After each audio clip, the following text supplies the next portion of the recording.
G'day shooters. Tonight's video is going to be on priming cases. We did our case preparation work in previous videos and we did everything other than trimming cases to length, which actually is done after the first firing. It's important to do it then. But I thought I'd cover off on a number of aspects to prime cases, some tools, some ideas. This is how I do it. There is some information out there, and there's plenty of it on the internet about what people do to prime cases and measurements, etc., etc. I'll just show you some of the things that I consider to be important. And tonight I'm going to use a 6-dasher case. So the 6-dasher case is quite a good case to work with. It's very accurate. In my previous video, this is the particular batch of cases I shot that .843 group at 300 metres with. I've got a shoot coming up. It's a 500 metre fly shoot. So I'm prepping my brass. I've cleaned the brass. I've sized them. Now I'm going to prime the cases, and then I usually load the rounds about 2 days before I go to the match, no later. I've found that if I load them too early, I'll lose a bit of neck tension, and it does affect the accuracy in this particular rifle.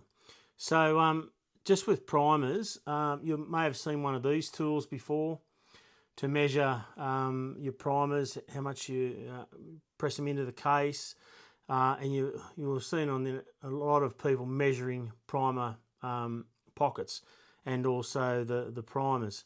So if you want to go down that track, that's fine. I haven't found any joy in it as far as dropping group size.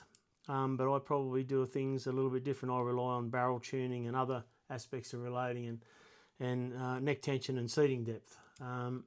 So one aspect of, I suppose, if you want to measure your primer pockets and see if they are uniform, if you're that way inclined, leave your calibers out nice and proud, slide it into the hole, 124, and it's repeatable. So you bring them out, slide it forward,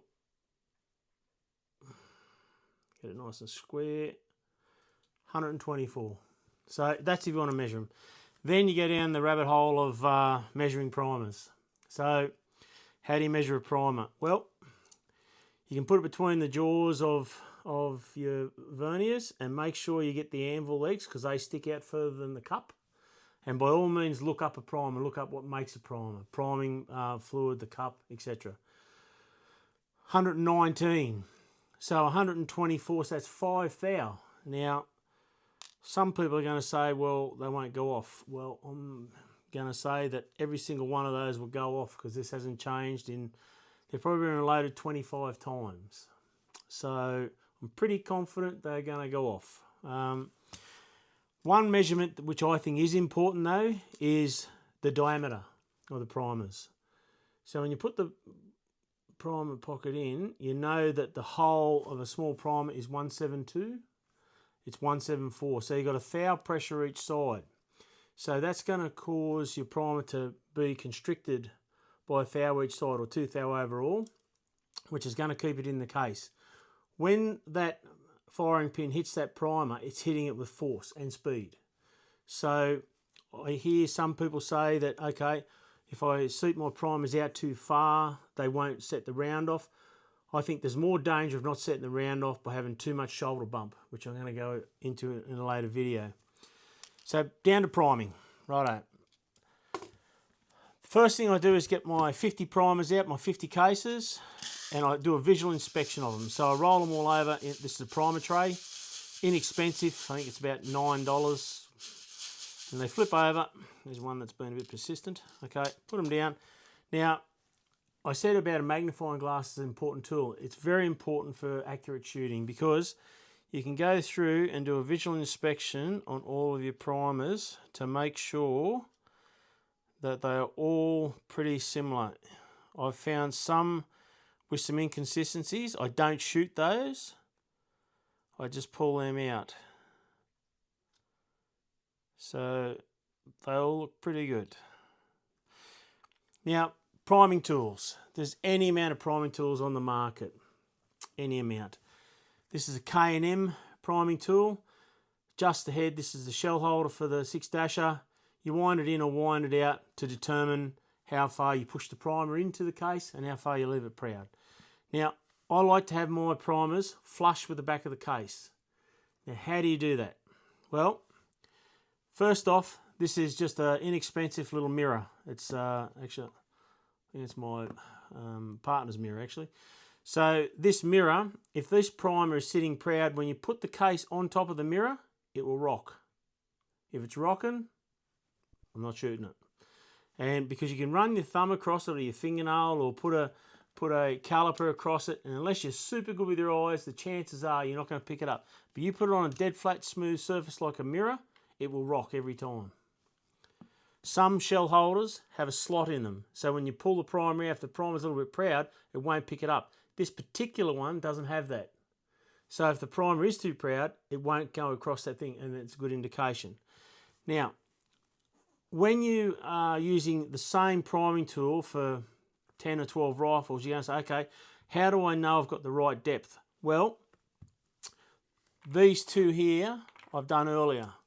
So this one is in too far, and this one is exactly right, because this one I knew it was in too far because I wanted to demonstrate it, and you can feel it. You can actually feel it. So in the fly, the first 10 are siders. That's where the siders go. Then when I get the one that I'm right, it sits there nice and tough. It's not rocking at all. That is my height.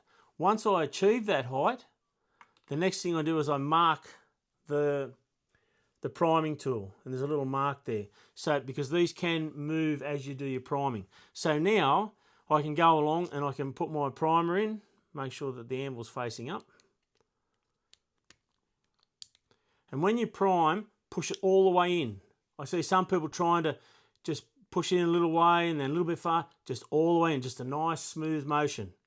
Now when that primer comes out, that primer is sitting absolutely flush with the back of the case. There's no movement on that at all. So now I'm right to prime. So now I'll prime the other 47 cases. One aspect of these cases have been shot so many times, but we talk about overall length, right? Now, if you're going to do your overall length, don't do them with primers in. Measure them with your primers out. So I'll just pick some random cases here. So this one measures 1539. All right, grab this one.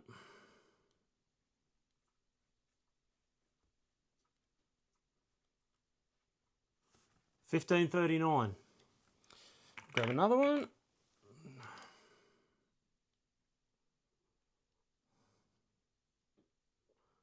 $15.39. So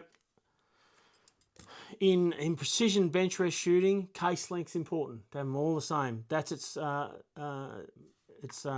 that I like to shoot them. So I make sure to, but you do that with no primers in them, okay? And after you've sized them.